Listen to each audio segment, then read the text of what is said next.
When the HOA president tried to steal my daughter's lake dock, he had no idea I owned the entire shoreline he was standing on. I was sitting in my home office on a Tuesday morning when my neighbor Janet called, her voice shaking with anger. "They're charging us $50 a month just to use our own dock space," she said. "That new HOA president claims he controls all lakefront access now." My blood ran cold. We'd lived on Lake Serenity for 15 years, and nothing like this had ever happened before. My daughter Emma had saved every penny from her part-time job for 2 years to build that dock. She was starting college in the fall, and that little wooden platform extending into the crystal-clear water represented her independence, her dreams, her connection to the place she called home. I threw on my jacket and walked down to the shoreline, my heart pounding with each step. What I saw made my hands clench into fists. There, planted right next to Emma's dock, was a bright yellow sign that read PREV, a TEPROPERT, YHOAMEMBERSO, NLY, UNAU, UTHORAIZ, DUSEE, UBA, CTTOFINS. But it wasn't just one sign. They were everywhere, lining the entire stretch of waterfront like territorial markers. A man in his 50s with slicked-back hair and an expensive polo shirt was standing on Emma's dock, clipboard in hand, talking to Mrs. Chen from 3 houses down. He was writing something, nodding with the kind of smug authority that made my skin crawl. When he saw me approaching, he didn't even have the decency to step off my daughter's property. "Sir, I'm going to need to ask you to stay back," he called out, holding up his hand like a traffic cop. "This is now designated HOA waterfront property. If you're not current on your marina fees, you'll need to contact our office." Marina fees? I'd built this community. I'd helped half these families buy their homes. And now some newcomer was treating me like a trespasser on my own land? The audacity was breathtaking, but what he didn't know was about to change everything. Hidden in my filing cabinet at home was a deed that would turn his little power trip into the biggest mistake of his life. I studied his face, memorizing every detail of his arrogant smirk. "What's your name?" I asked, my voice deadly calm. "Richard Blackstone, HOA President and Marina Director," he replied, puffing out his chest. "And you are?" I smiled, the kind of smile that comes right before a storm. "Someone you're going to remember for a very long time." The truth was, Richard Blackstone had just declared war on the wrong family. He thought he was dealing with just another homeowner he could bully into submission. He had no idea that every inch of shoreline he was claiming, every dock space he was monetizing, every ripple in that lake he thought he controlled actually belonged to me. Not the HOA. Not the community. Me. As I walked back to my house, I could feel his eyes boring into my back, probably wondering why I wasn't arguing or pleading like the other residents. Let him wonder. In 24 hours, Richard Blackstone was going to learn the most expensive lesson of his life about assuming he knew who he was dealing with. The war for Lake Serenity had begun, and he'd just chosen the wrong side. The story of how I came to own Lake Serenity's entire shoreline started 30 years ago, long before Richard Blackstone was even a thought in this community's mind. I was 25 years old, fresh out of graduate school with a degree in environmental law and a burning desire to protect the natural spaces that meant everything to me. Lake Serenity wasn't the pristine residential community it is today. Back then, it was a forgotten patch of wilderness with a struggling family farm on the verge of bankruptcy. Old Henrik Larsson had owned the entire lake and surrounding 200 acres for generations. His grandfather had homesteaded the land in the 1800s, but by the 1990s, Henrik was drowning in debt, property taxes, and medical bills from his wife's cancer treatments. The bank was breathing down his neck, and developers were circling like vultures, ready to turn this untouched paradise into another strip mall wasteland. That's when I made the biggest financial gamble of my life. I took out every loan I could qualify for, emptied my savings account, and bought the entire property from Henrik for $180,000. My friends thought I'd lost my mind. What are you going to do with 200 acres and a lake in the middle of nowhere? They asked. But I saw something they couldn't see.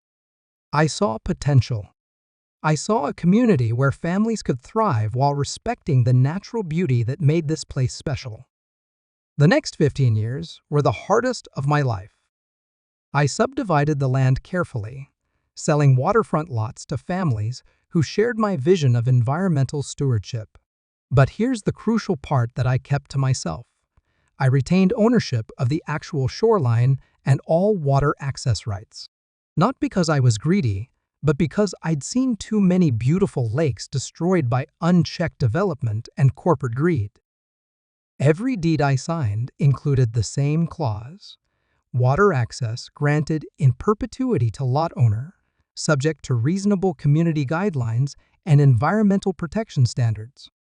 I wanted to ensure that no future HOA, no corporate interest, no power-hungry individual could ever monetize or restrict access to the lake that Henrik's family had protected for over a century.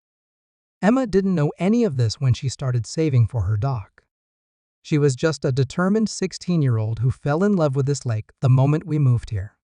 She'd wake up at dawn every summer morning, paddle out to the center of the lake in her kayak, and watch the sun rise over the water. "Dad," she told me one evening, "this is where I want to bring my kids someday.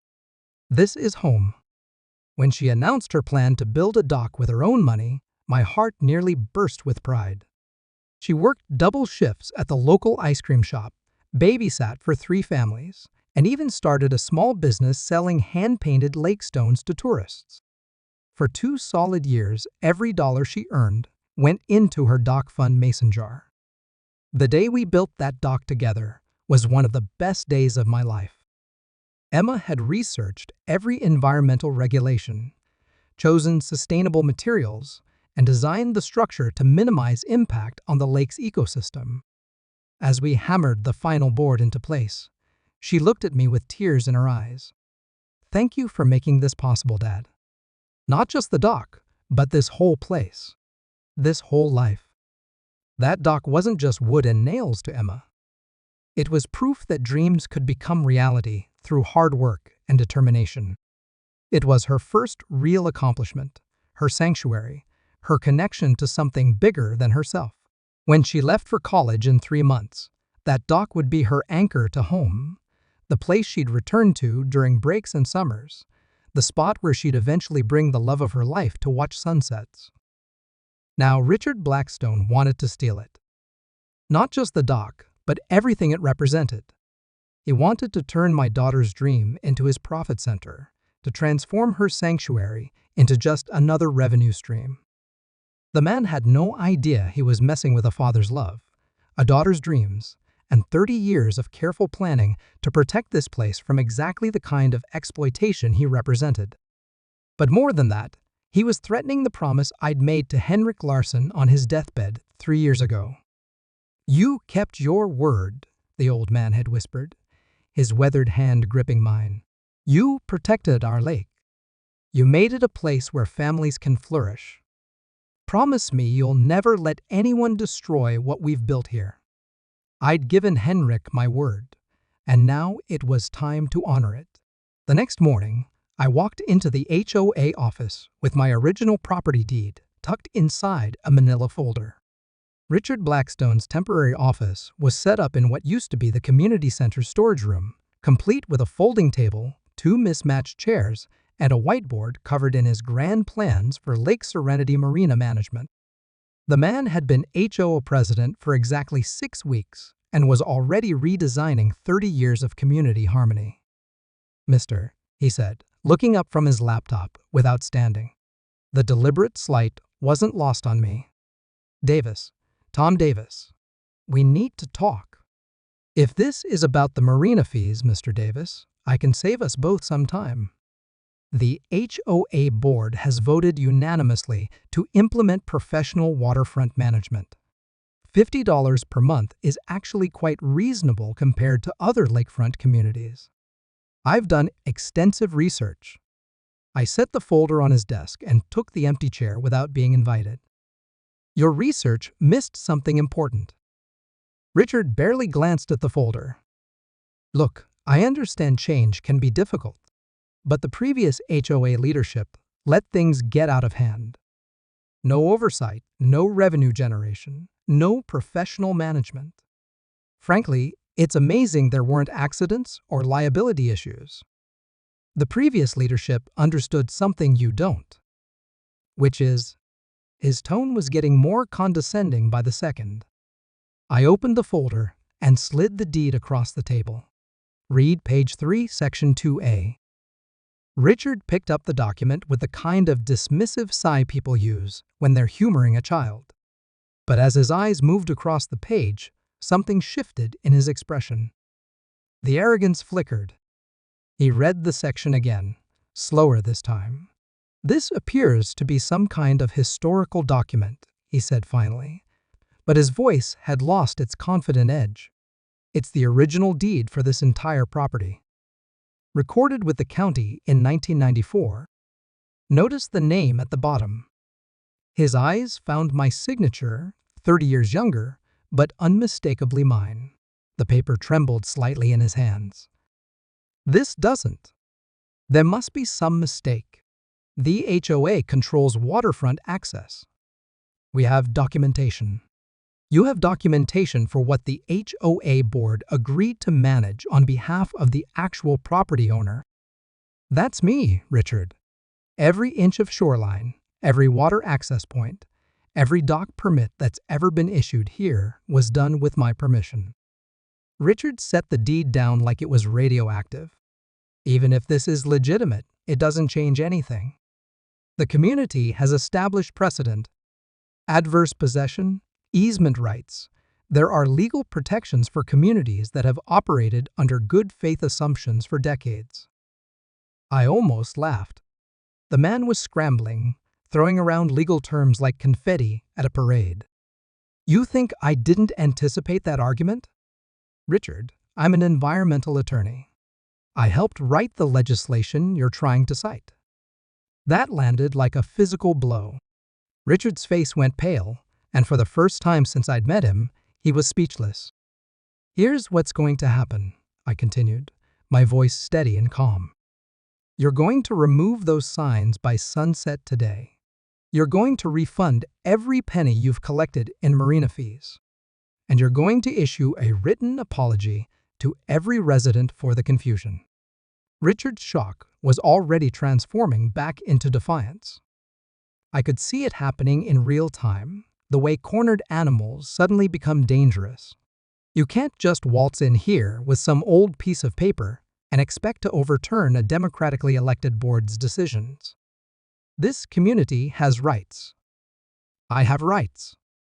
You have the right to resign quietly and avoid a legal battle you cannot win. Legal battle? Richard stood up so fast his chair nearly toppled backward. You want to play lawyer games? Fine. My family didn't get where we are by backing down to small-town bullies with delusions of grandeur. The mask was completely off now. This wasn't about community management or lake safety. This was about power, control, and a man who'd never been told no in his entire privileged life. I have connections you can't imagine, he continued, his voice rising.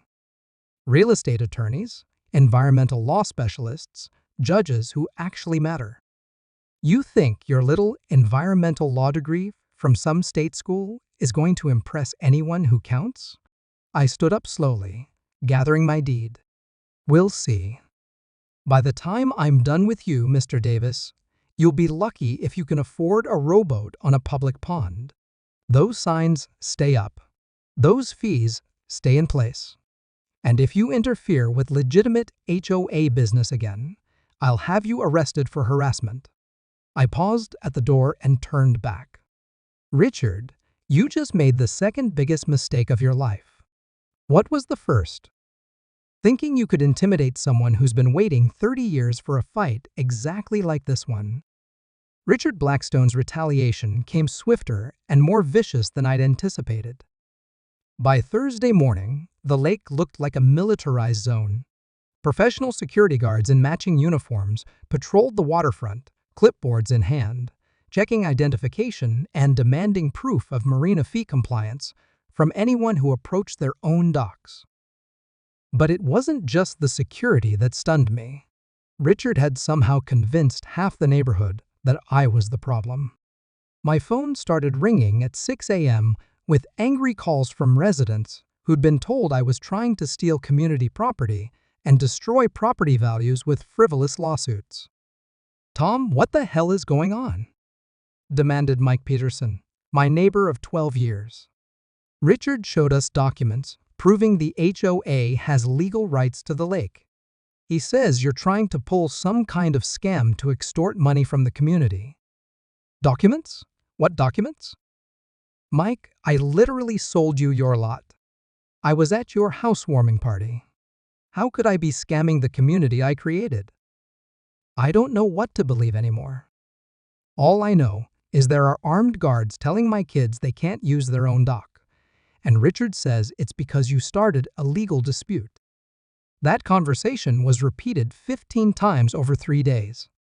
Richard had orchestrated a masterful disinformation campaign, painting himself as the defender of community rights and me as a greedy opportunist trying to steal public property. The man was more cunning than I'd given him credit for. But his cruelest move was targeting Emma directly.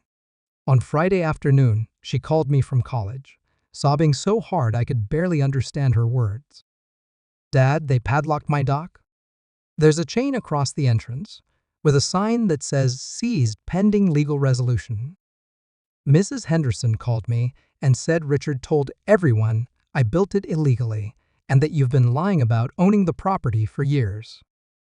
The rage that flooded through me was unlike anything I'd ever experienced. Going after me was one thing. Going after my daughter was unforgivable. "Sweetheart, listen to me. Your dock isn't going anywhere. I promise you that.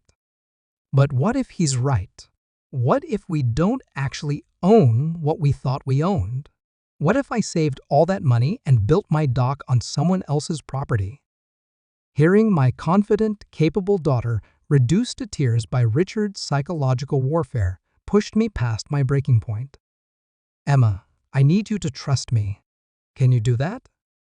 "Of course, Dad. But I'm scared. What if we lose our home?" "We're not losing anything. I'm going to end this." The weekend brought Richard's most devastating blow yet. He'd somehow obtained an emergency injunction from Judge Patricia Hawkins, temporarily freezing all water access pending resolution of disputed property ownership claims. The injunction specifically named me as a potential bad faith litigant, attempting to manipulate property records for personal gain. Janet Martinez cornered me at the mailbox Sunday morning, her usual warmth replaced by cold suspicion. "Tom, I've known you for 8 years. I was at Emma's graduation party. But Richard has bank statements showing HOA payments for lake maintenance going back 15 years. He has contracts with the original developer. He has testimony from 3 other lake communities about your pattern of fraudulent property claims." Pattern of fraudulent claims? The man was weaving an entire fictional narrative, complete with fabricated evidence and character assassination. "Janet, those documents are lies. I can prove everything I've told you." "Then why haven't you? Why haven't you shown anyone else this mysterious deed you claim to have?"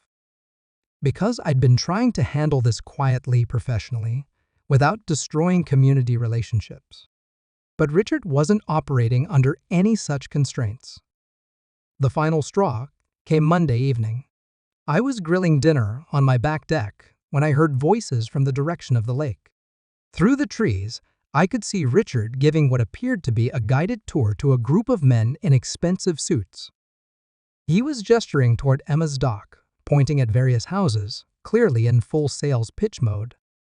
I grabbed my binoculars and watched in horror as Richard showed the strangers detailed maps and architectural drawings. These weren't HOA board members or community leaders. These were developers, commercial real estate sharks who specialized in turning residential communities into profit centers. One of the men was taking photographs of every dock, every boat slip, every inch of waterfront access. Another was making notes on a tablet while Richard pointed out prime development opportunities and underutilized water access points. Richard wasn't just trying to steal control of the lake. He was planning to sell it to the highest bidder. The man had never intended to manage community property responsibly. This whole scheme was about positioning himself to cash in on 30 years of careful environmental stewardship. As I watched him laugh and shake hands with men who saw dollar signs where Emma saw sunrises, I realized that quiet legal resolution was no longer an option. Richard Blackstone had declared total war on everything I'd spent 3 decades building, and he'd made it personal by attacking my daughter. Time for the gloves to come off. That night, I didn't sleep.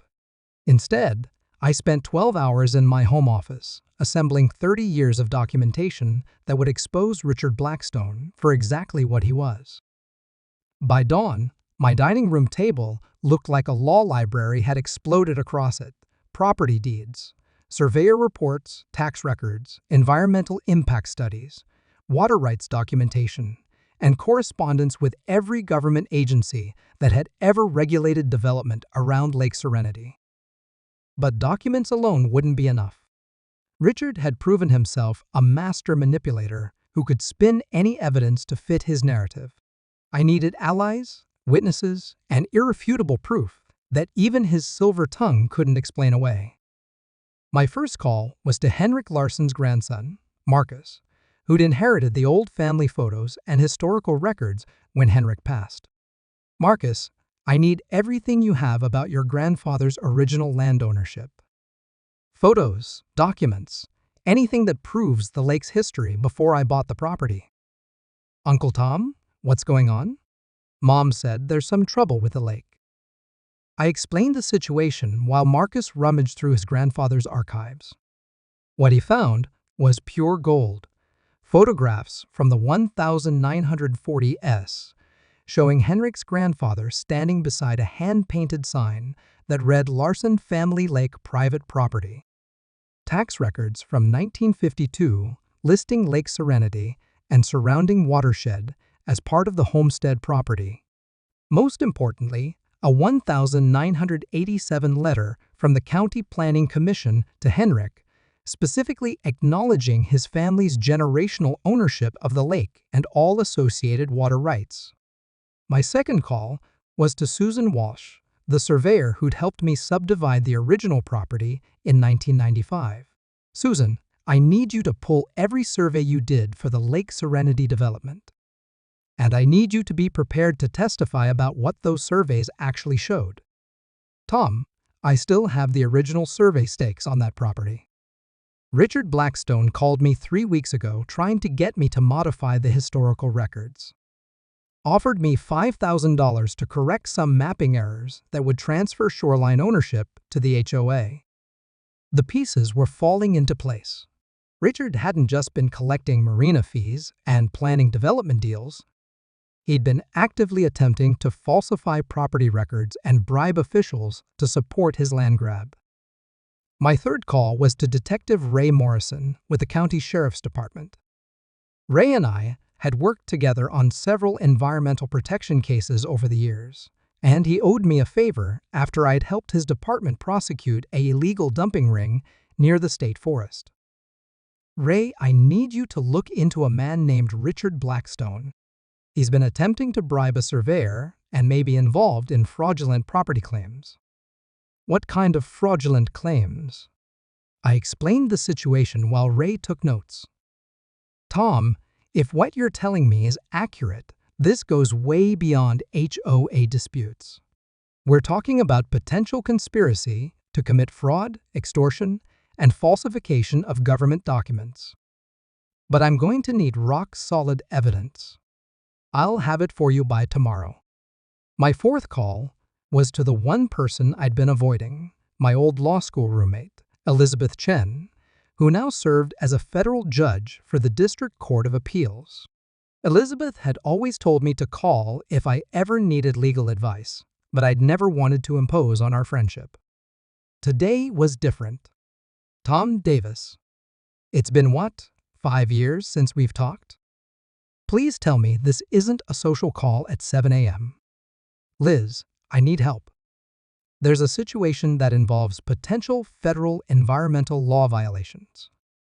I spent an hour walking Elizabeth through the entire timeline, from Richard's initial marina fee scheme to his meetings with commercial developers.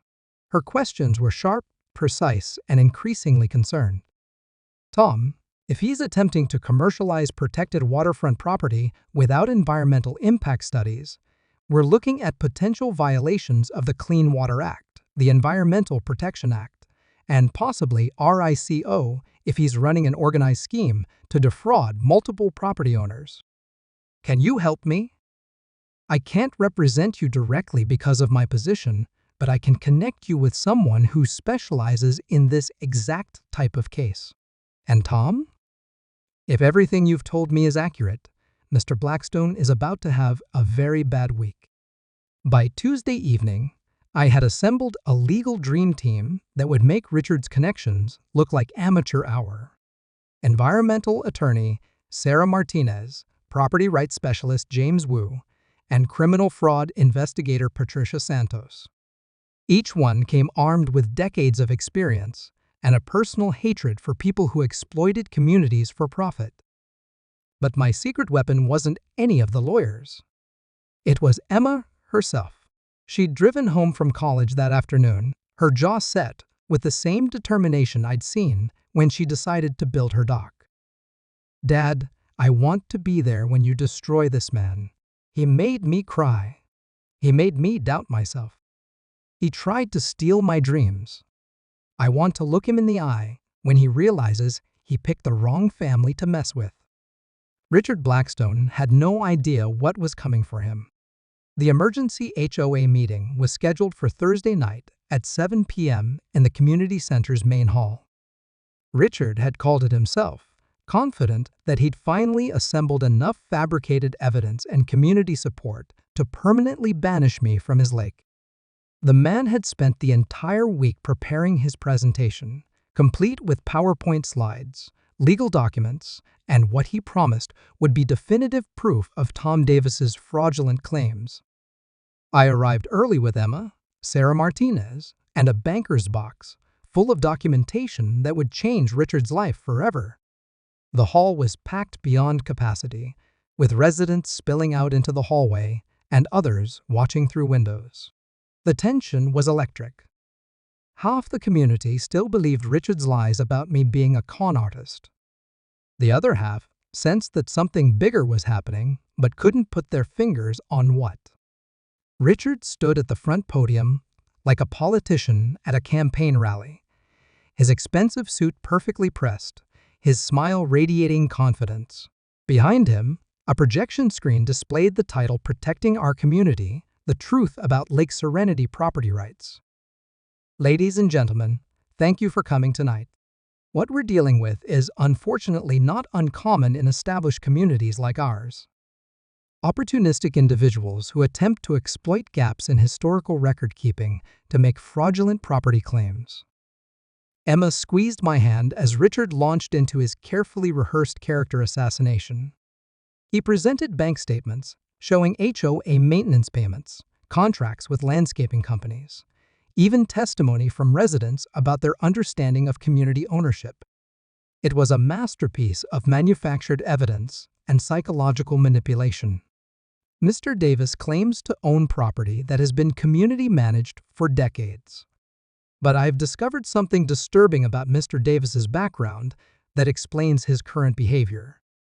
Here it comes, I thought. The big finale. Tom Davis has attempted this exact same scam in 3 other lake communities across 2 different states.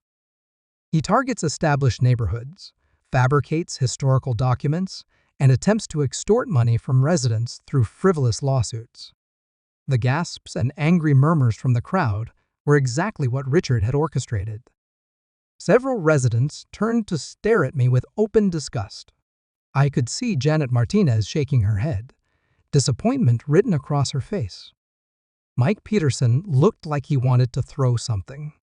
Fortunately, Richard continued, I've contacted the FBI's white-collar crime division, and they've assured me that Mr. Davis will be thoroughly investigated for interstate fraud. Emma started to stand up, her face flushed with anger, but I gently pulled her back down. Wait, I whispered. Let him finish digging his grave. So tonight, I'm asking for a formal community vote to permanently ban Tom Davis from all lakefront property and to authorize the HOA to pursue full legal action for damages, harassment, and attempted the theft of community assets. The applause was thunderous. Richard had won. Or so he thought. Are there any questions before we vote? Richard asked, his smirk barely concealed. I stood up slowly, and the room fell silent. Just one.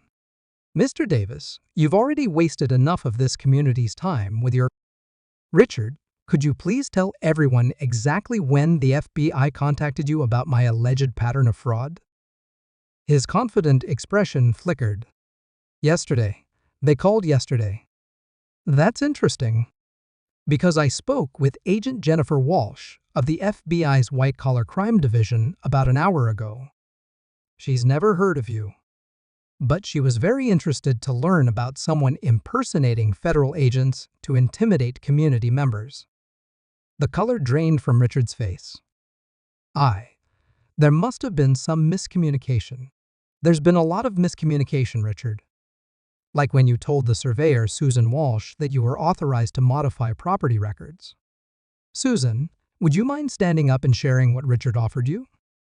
Susan Walsh rose from her seat in the middle of the room. Richard Blackstone offered me $5,000 to falsify historical survey records and transfer Shoreline ownership from Tom Davis to the HOA. The room erupted. Residents were shouting questions, accusations flying in every direction.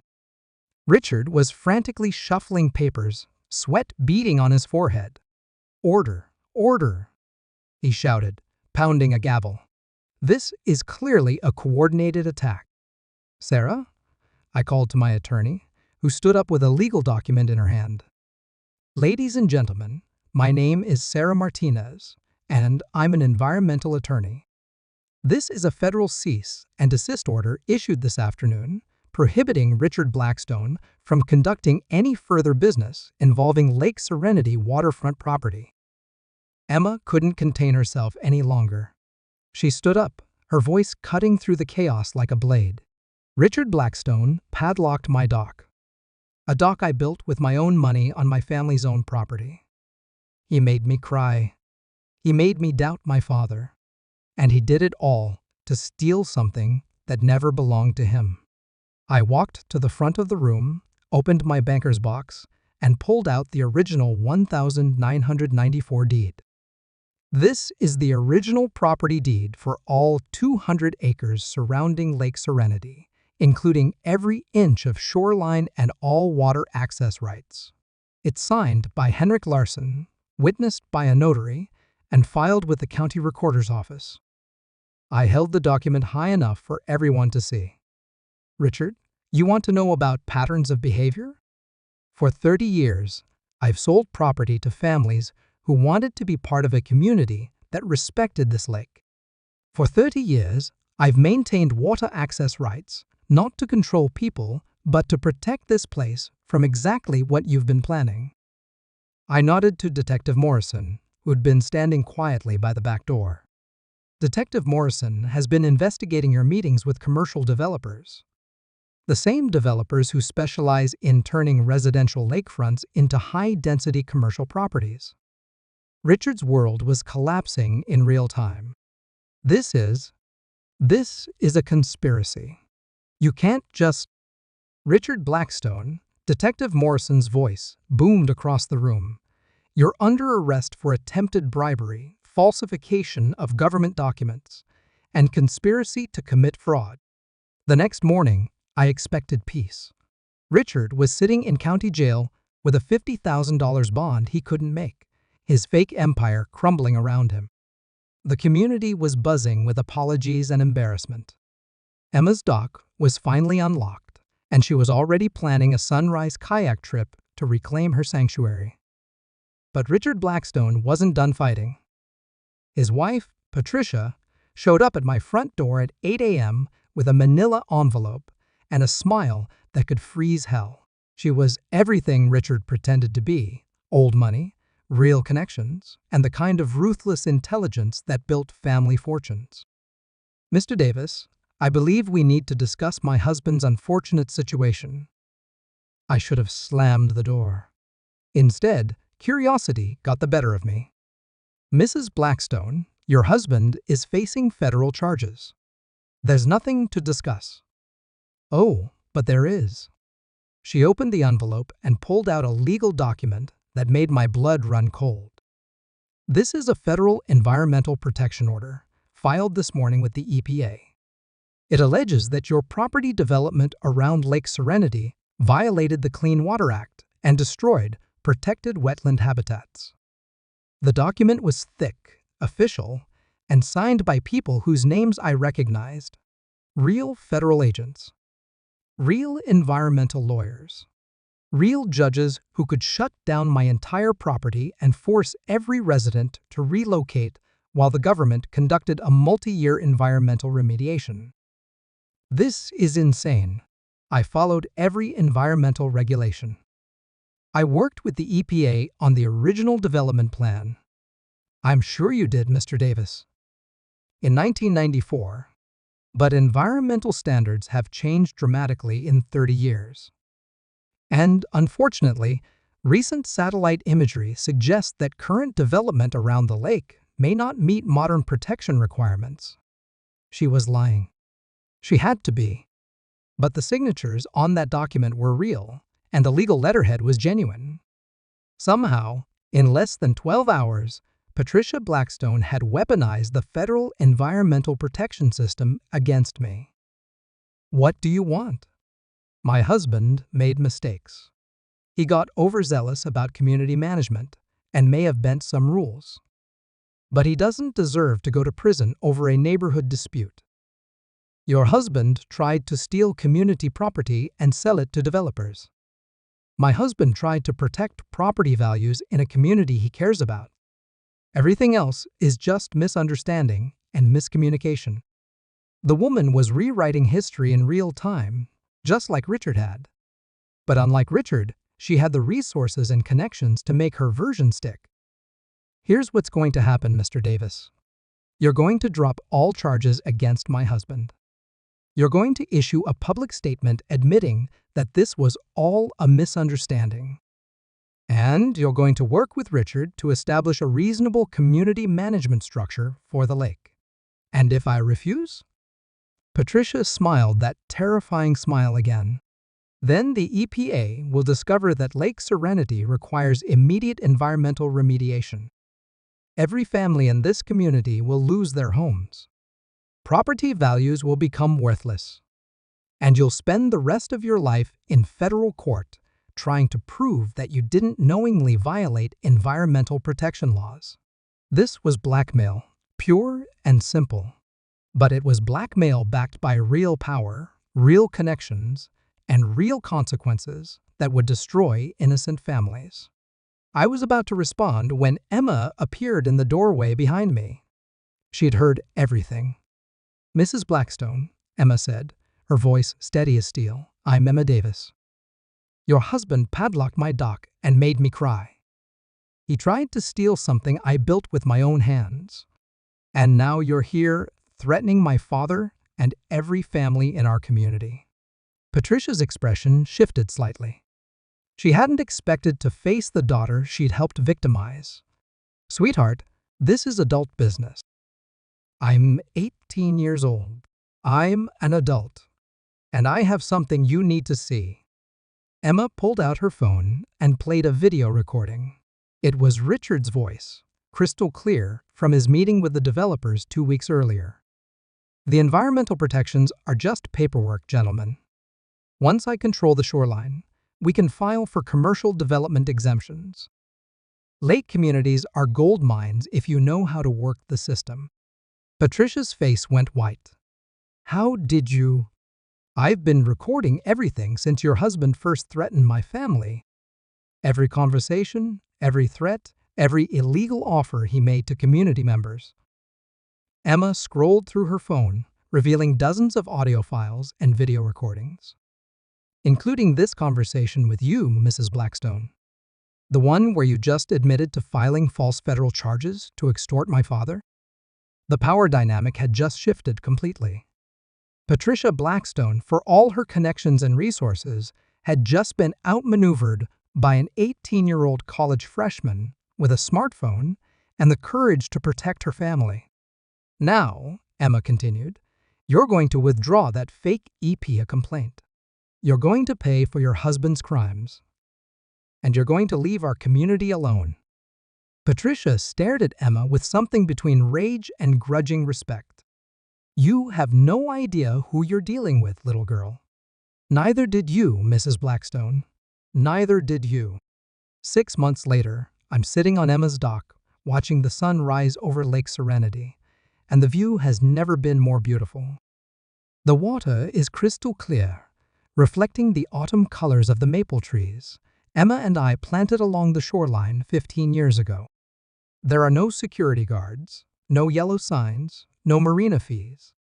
Just families enjoying the paradise their community has protected together.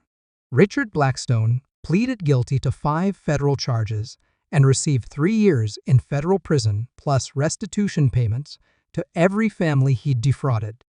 Patricia withdrew her fake EPA complaint within hours of Emma's recording being turned over to federal prosecutors, but not before the FBI added conspiracy and obstruction of justice charges to her own indictment.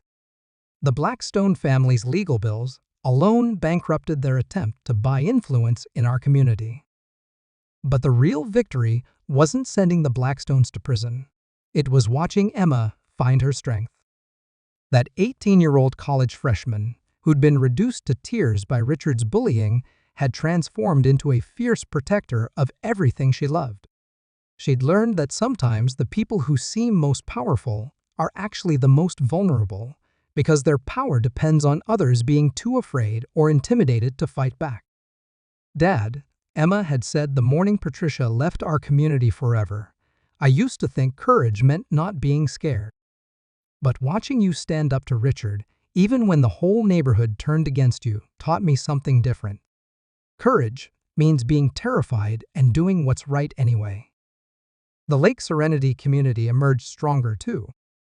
Residents who'd been manipulated by Richard's lies became passionate advocates for transparency and accountability. Janet Martinez was elected as the new HOA president, and her first act was establishing a community oversight committee to ensure nothing like the Blackstone scheme could ever happen again. Mike Peterson, who'd accused me of being a scammer, became one of my strongest supporters. Tom, he told me at the community barbecue last month, I owe you an apology that I can never fully repay. You protected this place for 30 years, and I threw that loyalty away the moment someone told me a convincing lie. That's the thing about communities. They're only as strong as their willingness to stand together when tested. Richard Blackstone had tried to divide us by exploiting our fears and insecurities. But in the end, his attacks revealed who we really were, neighbors who cared enough about each other to fight for the truth, even when that truth was inconvenient or uncomfortable. Henrik Larsson's promise had been kept.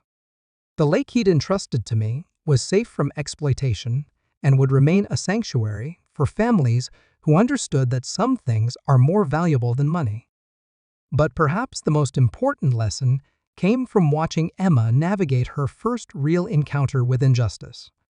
She could have let Richard's attacks make her cynical about people and communities. Instead, she chose to become someone who protects others from experiencing what she'd endured. Emma's planning to study environmental law now, inspired by seeing how legal knowledge can be used to protect the places and people we love. Dad, she told me, if there are more Richard Blackstones out there trying to destroy communities like ours, then there need to be more people like us, ready to stop them. The dock she built with her own money 2 years ago has become something bigger than either of us imagined. It's a symbol of what's possible when young people are given the freedom to dream, work, and build something meaningful. But more than that, it's proof that sometimes the most important battles aren't fought by lawyers or judges or politicians. They're fought by ordinary people who refuse to let bullies steal their dreams. As I watch the sun climb higher over our protected lake, I think about all the families who will call this place home in the years to come. They'll swim in these waters, build their own docks, and create memories that will last generations. And they'll be able to do all of that because one 18-year-old had the courage to stand up to someone who thought he could steal her dreams. Richard Blackstone thought he was dealing with just another small-town family he could intimidate and exploit. He had no idea he was picking a fight with people who understood that some battles are worth everything. If you've ever faced someone trying to steal what's rightfully yours, remember this: they're counting on you to be too afraid, too tired, or too isolated to fight back. Don't give them that satisfaction. Stand up, fight back, and never let anyone convince you that bullies are more powerful than communities united by truth and justice. Sometimes the David really does defeat the Goliath. Sometimes justice wins. Sometimes the good guys finish first. And sometimes, if you're very lucky, you get to watch the sunrise from a dock your daughter built with her own hands on a lake that will remain free forever.